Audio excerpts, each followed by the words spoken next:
Hey, Garbrac here with another Elder Scrolls Online video. In this video, we're going to be talking about character creation.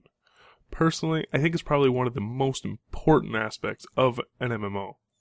A lot of people tend to overlook this feature, or not even feature, but this area of the game. Mainly because they think it's mainly for role players. But I'm not a role player. But I plan to play these games for many years, and I want to make sure I'm playing the character that I want to play. Be it a female, male, an old man, a young man, whatever. Like, I wanted to make sure it's my character. I'm going to be putting in many hours, technically months worth of game time.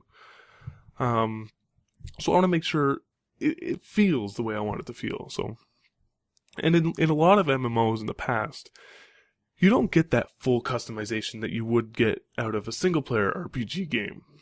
So looking at the previous Elder Scrolls games, you have a lot of customization options that you don't typically see in a lot of MMOs.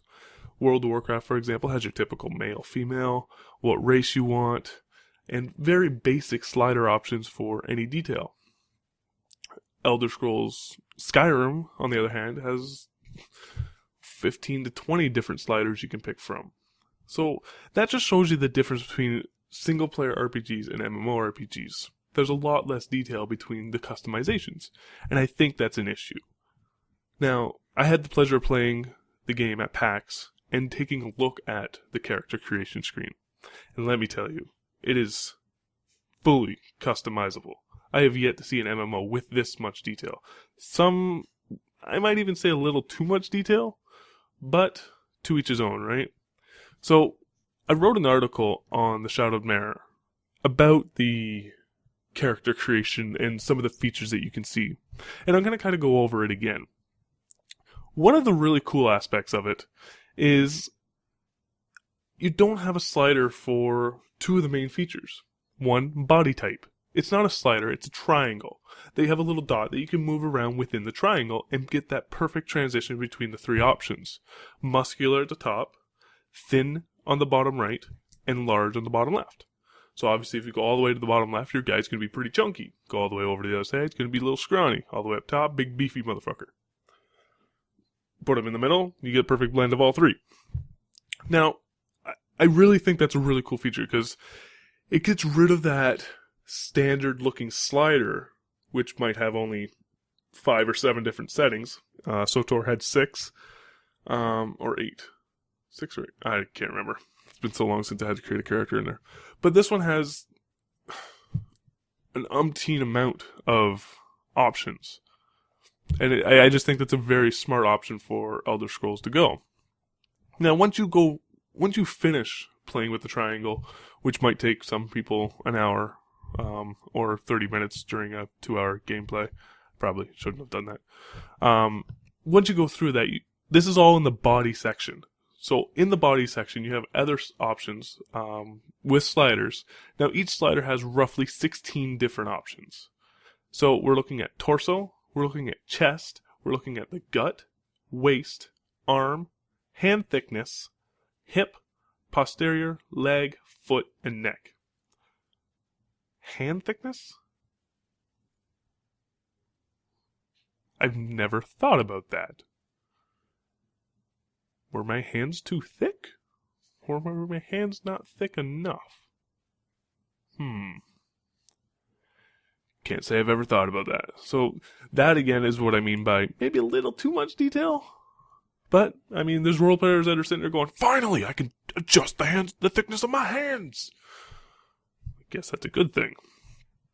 So, once you finish that and you go through all those sliders, you go on to the face settings.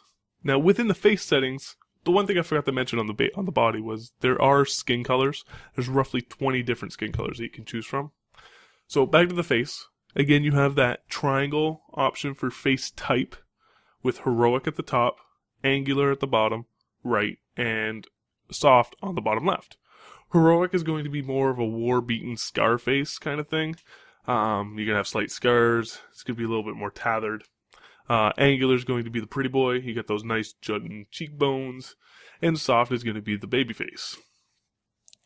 Now, once you finally find that perfect face You scroll down and then you jump into the sliders. Now this is where a lot of magic is going to happen and a lot of wasted time. Just because it's going to take some people hours to make their character. So there's roughly 30 different options that you can choose from.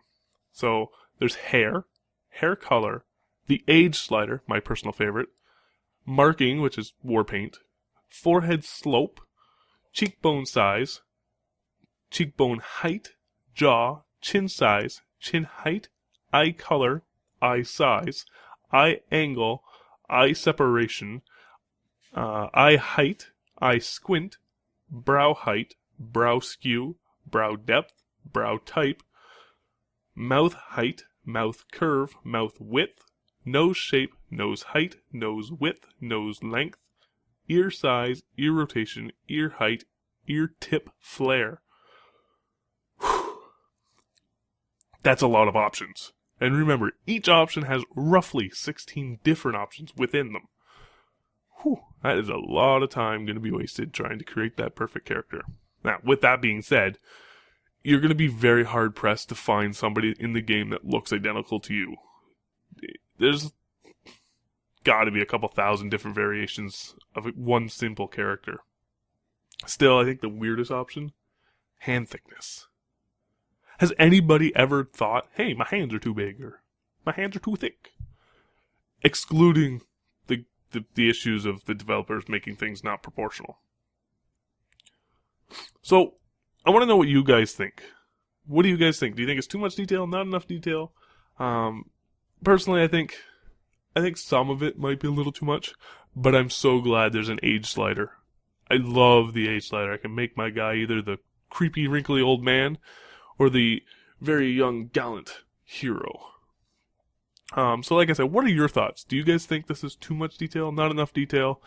I would really like to know. I'm going to be writing another article soon regarding either combat or the 50+50 zones. So let me know what you guys want to hear first, either combat or 50+50. If this video was helpful to you, please like and subscribe. And I'll see you guys in the next video.